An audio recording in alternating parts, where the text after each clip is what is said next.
Hi, everyone. I am Kelly Weber. I am the marketing director at Powers Music School in Belmont. And I'm talking this morning with Ryan No. He is the director of chamber music here at Powers. Thank you, Ryan, for being here. Thank you. Thank you for having me. And how long have you been with us here at Powers? I believe this is my 5th year as a faculty member, and this will be my third or fourth. Next year will be my third or fourth year as the director of chamber music. Awesome. So can you tell us just a little bit about sort of what ensembles we do have here at Powers, or can we create new ones? Who would Mhm. be a good fit? Yeah, I would say that honestly, any student that's had probably at least a year of experience playing their instrument could potentially participate in a chamber ensemble. Any instrument can be a participant. We um, try to match students, generally speaking, with their abilities and their ages, both being very concurrent, making sure we're not putting a senior with a sixth grader. Um, but if it's a very advanced student, maybe we do end up putting them with a student that's a few years older. Generally speaking, we are trying to have a minimum of trios, but duos do occur occasionally.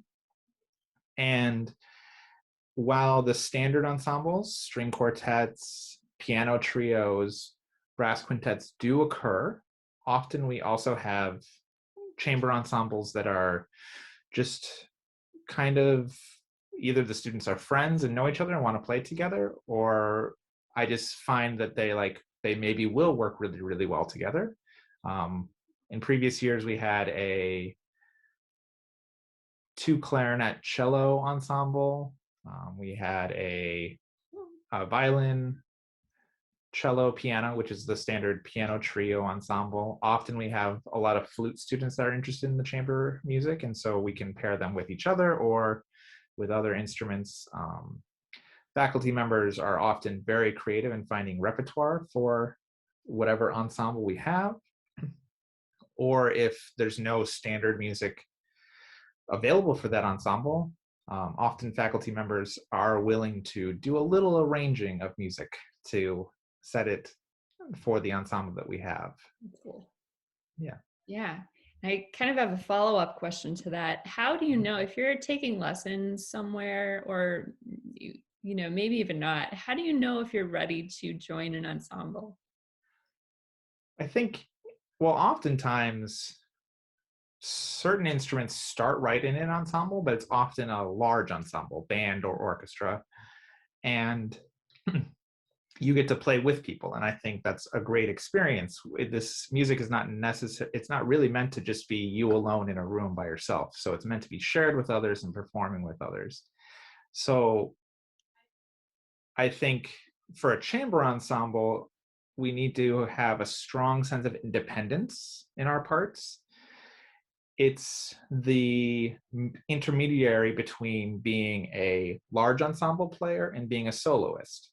You have solo parts in a chamber ensemble, but you get to play with other people like you do in a large ensemble. So in a chamber ensemble, if you don't have a strong sense of being able to play your part by yourself, that part maybe doesn't go as well, and it kind of hinders the other members of the ensemble.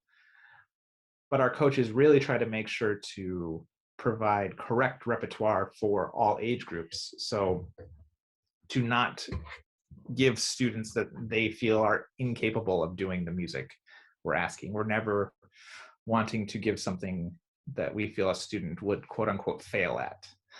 Gotcha. Yeah. So, what do you hope that a student will learn during their time in an ensemble? Yeah, I think, like I was saying, that it's more towards being a soloist, but potentially some students feel doing just a solo by themselves is very scary. It can push us a little bit towards how to be a soloist. We can work on phrasing and work on, like, oh, my part for these 16 measures is an accompaniment part, so I should play a little softer. I should listen to the other members of my ensemble and allow them to be the star for these 16 measures. And then I get my opportunity in the next 16 measures after that. So listening skills is a big thing that will occur in chamber ensemble, along with the independent part playing. Mm. I had one other thing. So you recently were on our podcast Yep. with Belmont Media. Yep. And one thing that really struck me at the end of your episode was you were talking about being in marching band and having those kind of really powerful emotional moments of Mm-hmm. playing. And that really kind of hit a chord with me. And I'm wondering if you could just speak to that as far as ensembles. What does that moment feel like when you have a really powerful performance with a group of other people? Yeah, I think especially when so much time is put into rehearsals and things, and with our chamber ensembles, students generally speaking meet for 1 hour once a week. Beyond that, so that's just the coaching. So they're paired with one of our coaches with the other students, and that's the 1 hour thing. They're expected to practice on their own also. Potentially, if the music is extremely challenging, maybe bring it to their private instructor.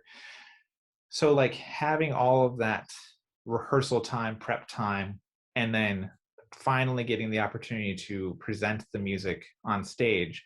We do, generally speaking, two large performances, one in January, one in May.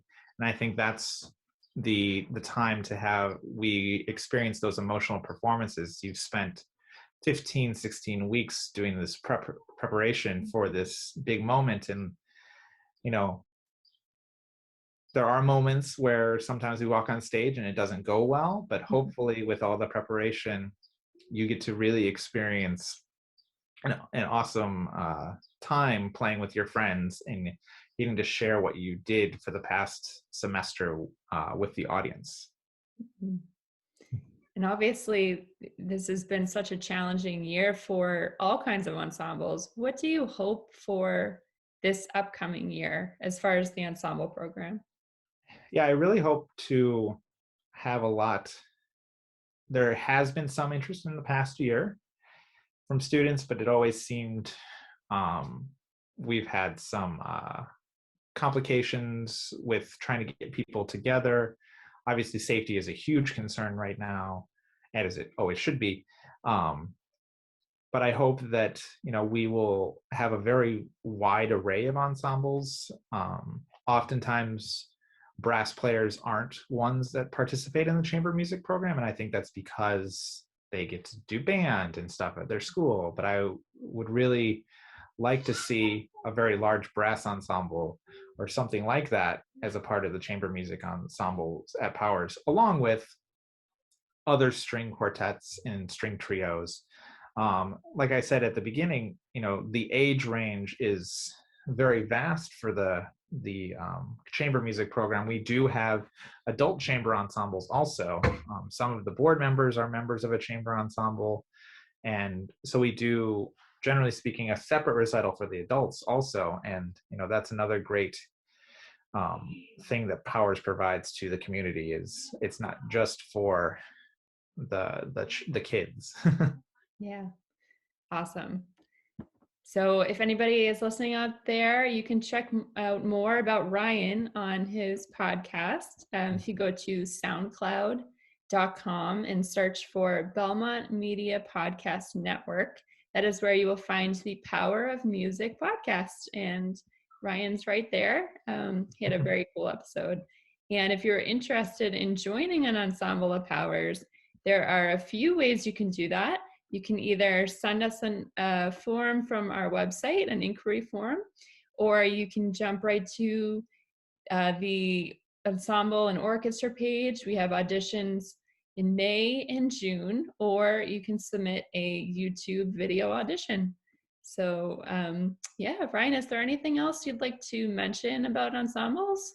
Yeah, if I was going to say, if your child or you has some friends that are interested in this program, definitely submit that as an interest. Not necessarily, I like to listen, especially to people that don't have friends that they know to play with for the auditions, but sometimes groups are just kind of formed and we just find a coach for them, or sometimes the private instructor is a faculty member at Powers, and that becomes the coach for a group. So the auditions are most helpful when we have students that aren't attached to a group already, but there are situations where we can take pre-formed groups. Awesome. Well, we really, really look forward to seeing the ensemble program growing and to seeing more of your work. And thank you so much for being here. Thank you.